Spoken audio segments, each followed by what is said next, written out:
There are houses that feel different the moment you step inside, not because of how they look, but because of how they feel. Heavy, uncomfortable, like something is watching you.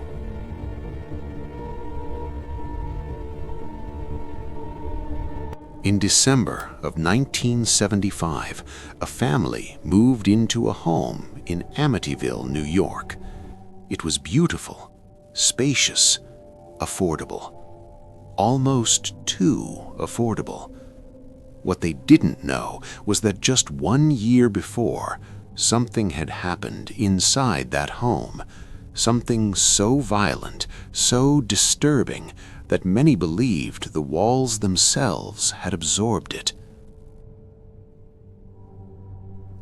In November of 1974, a man named Ronald DeFeo Jr. murdered 6 members of his own family inside that home, one by one, while they slept. There were no signs of struggle, no screams reported, no clear explanation for how something like that could happen so quietly. The house should have been empty for years, but it wasn't.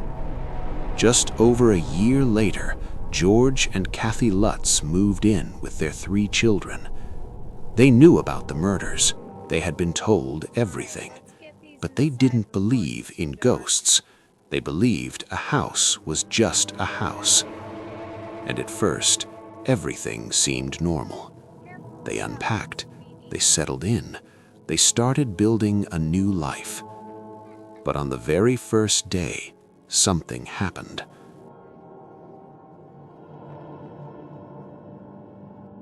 A priest arrived to bless the house.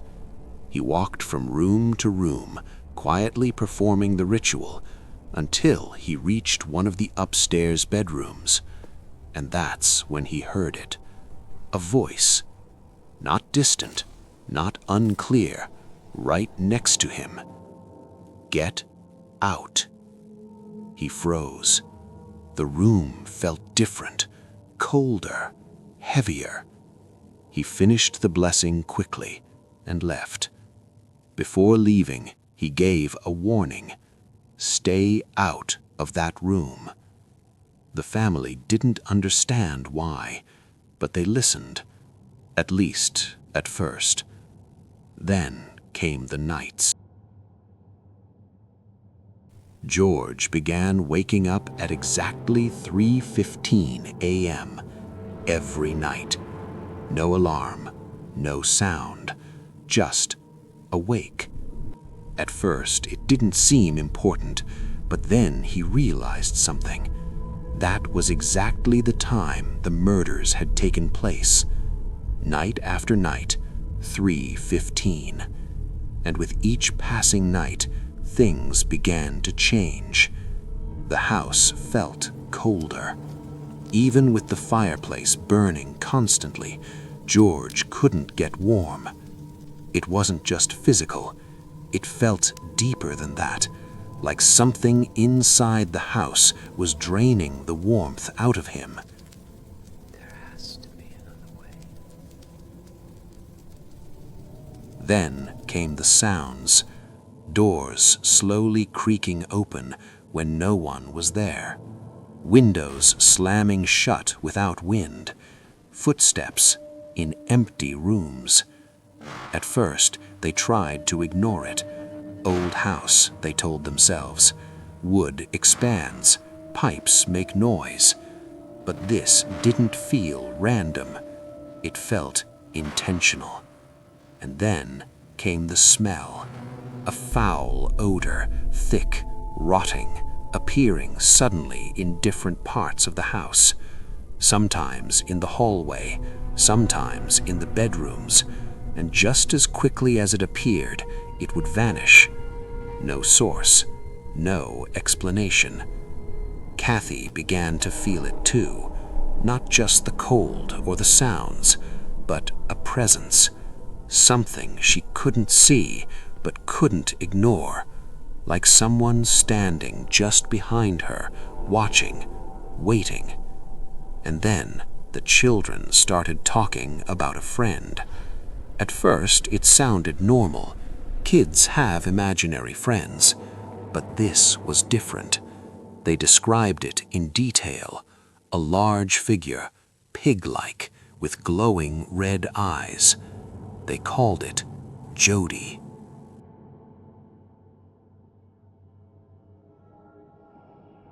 At first, it stayed inside the house. Then, it moved closer. One night, one of the children pointed toward the window. Jody was outside, looking in.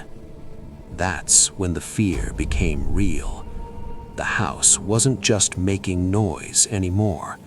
It was interacting, watching, responding.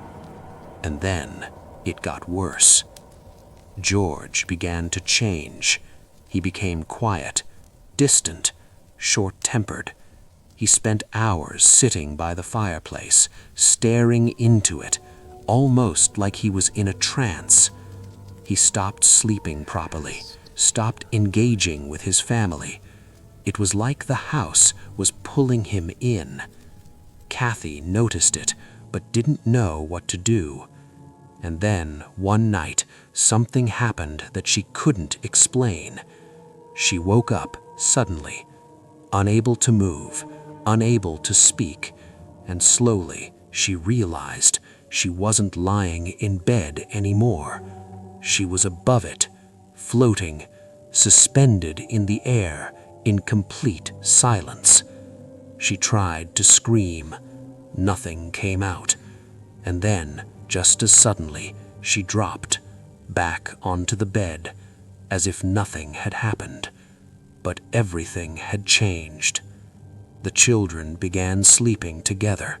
They were too afraid to stay alone. They heard things too. Voices, whispers, calling their names.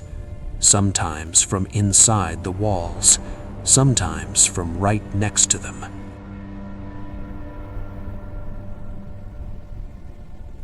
One night, George heard a loud noise downstairs, heavy, sudden. He grabbed something to defend himself and went to check. Every step felt wrong. The house was too quiet, too still. He reached the bottom of the stairs and saw nothing. No movement, no sign of anything. But the feeling was overwhelming. He wasn't alone. Something was there, watching him, waiting. And then came the final nights. The activity didn't slow down, it exploded. Loud banging sounds echoed through the house. Doors slammed violently. The walls seemed to shake. The air felt thick, almost impossible to breathe. One night, the family gathered in a single room, terrified, listening as something moved through the house. Not randomly, deliberately, like it knew exactly where they were, like it was trying to reach them.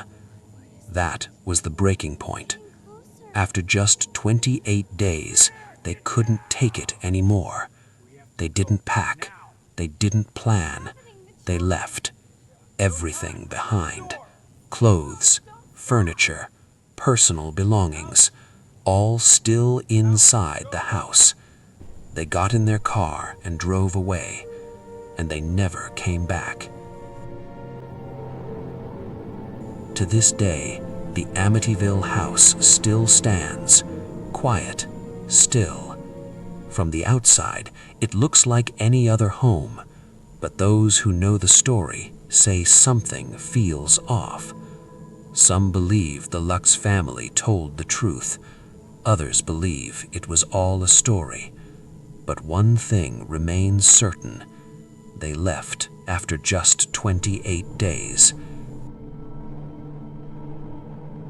So the question isn't just what happened in that house.